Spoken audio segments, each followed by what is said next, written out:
Böyük miqyas xəritələrin tərtib olunduğu miqyasları müəyyən edin. Böyük miqyas xəritələr biz miqyasın kəmiyyəti, deməli, miqyasın kəmiyyəti.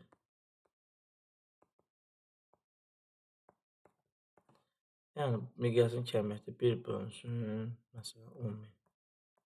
Bu miqyasın kəmiyyətidir. Bu həmin 10.000 miqyasın kəmiyyətidir. Miqyasın kəmiyyəti böyüdükcə və bu ədəd böyüdükcə miqyas da kiçilir. Böyüdükcə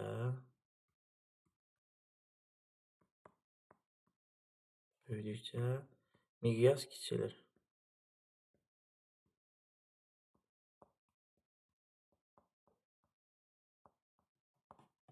Miqyasın kəmiyyəti böyüdükcə miqyas kiçilir. Ona görə biz kəmiyyətə baxmalıyıq. Burada nə deyir? Böyük miqyas xəritələrin tərtib olunduğu miqyasları müəyyən edin. Gəlin baxaq burada. Böyük miqyas xəritələr 100.000-dən 10.000-dən, daha doğrusu 200.000-ə qədər olan xəritələrdir ki, bunlar böyük miqyas xəritələr, bunlar topoqrafik xəritələrdir. 200.000-dən 1 milyona kimi orta miqyas xəritələr, bunlar icmal topoqrafik xəritələr deyilir. 1 milyondan daha kiçiklərsə icmal xəritələr deyilir. Böyük miqyas xəritələrdə ümumiləşdirmə, generalizasiya daha azdır. Çünki ərazi daha az sıxılıb, miqyas, kəmiyyət daha kiçikdir. Kəmiyyət daha kiçik olanda generalizasiya da daha az olur. Ona görə biz bu aralığı seçirik. Deməli, 1 bölünsün 10.000-dən 1 bölünsün 200.000-ə qədər. 200.000. Bu aralığa qədər.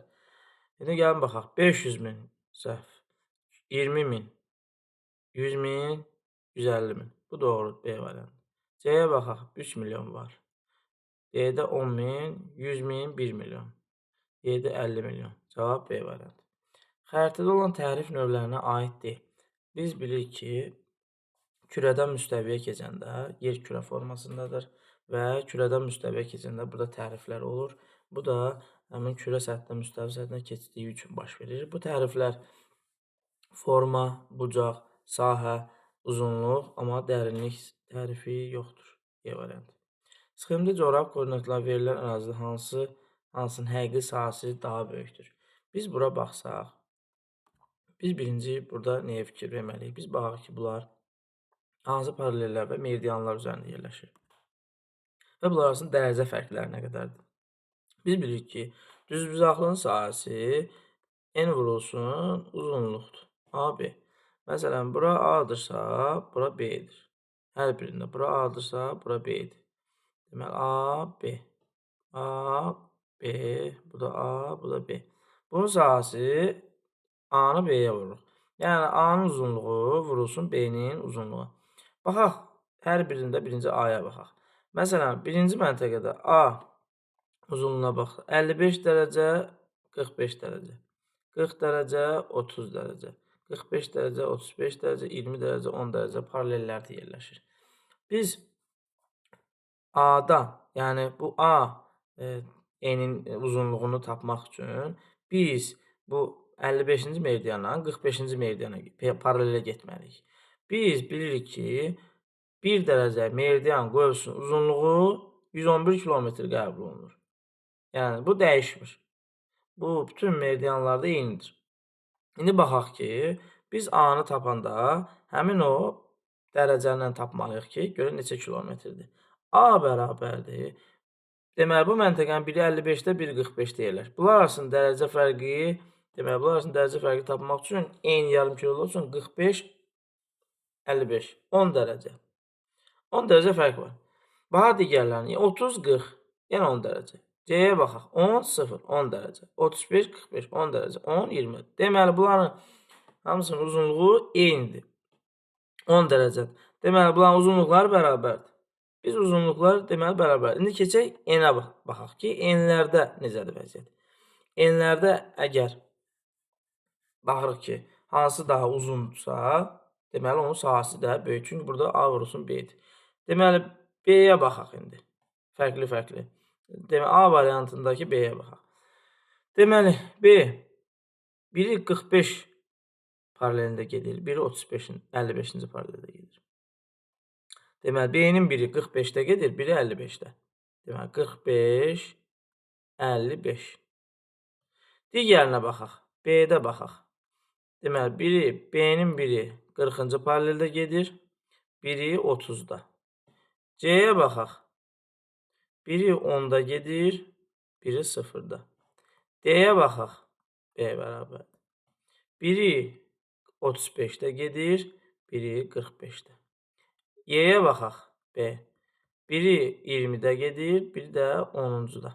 Yəni, hər hansı bir sahə. İndi gəlin baxaq. Biz dedik ki, paralellərin uzunluqları eyni deyil. Çünki yer kürə şəklində olduğu üçün. İndi gəlin baxaq ki, paralellərin dizdik uzunluqları da ekvatorun qütbə doğru getdikcə azalır. Yəni, ekvatorun maksimum qütbdə isə 0 olur. Deməli, biz bu enlərdən baxaq ki, ümumiyyətlə neçə dərəcə gedib. Yenə baxsaq. A-da 10-30 arasında gedir 20 dərəcə. 30-50 20 dərəcə.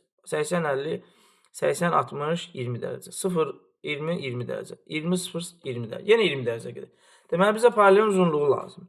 Biz dedik ki, ekvatorun qütbə doğru getdikcə paralelin uzunluqları dəyişir. Bunlar arasında da deməli, ekvatora yaxınlaşdıqca paralelin uzunluğu artır. Biz deməli, ekvatora yaxın məntəqələr götürməliyik ki, paralelin uzunluqları daha çox olsun. Biz də ekvatora daha yaxın olan məntəqələr, çünki hamısı dərəcə eynidir. Y variantındadır ki, daha doğrusu C variantındadır ki, 10-cu paraleldə, bir də 0-cı paraleldə gedir. Deməli, bunların uzunluqları, digərlərində baxsaq görərik ki, 20, 10, düzdür 10 bərabərdir, amma burada 20-dir, burada 0-dır. 0 daha uzundur. Ona görə digərin 45, 55, 40, 30, 45, 35-in paraleldə gedir. Bunlar hamısı bundan daha qütbə yaxındır. Ona görə C variantı doğrudur. Xəritənin plandan fərqli cəhəti. Deməli, miqyasın olması hər ikisində var. Nisbi hündürlüyünü təyin etmək imkanı. Təyin etmək olur. Yerin əyriliyi nəzərə alınmaz. Bəli, xəritədə yerin əyriliyi plan meridian paralellər olur, amma planda olmur. Şərait işarə hər ikisində var. Cəhətlərini təyin etmək mümkün hər ikisində var. Kartoqraf proyeksiyalardır bunlar. Kartoqraf proyeksiyalar müstəvidən kürəyə keçmək üçün istifadə olunur. Bu, həm də riyazi əsası da var. Burada coğrafi koordinatlar da var. Dərəcə toru da var. Bunlardan istifadə edərək kürədən müstəviyə keçmək olur. Bu da birincisi, deməli, konusdur. 2 silindirdir. 3 də, deməli, azimutaldır. C variantı.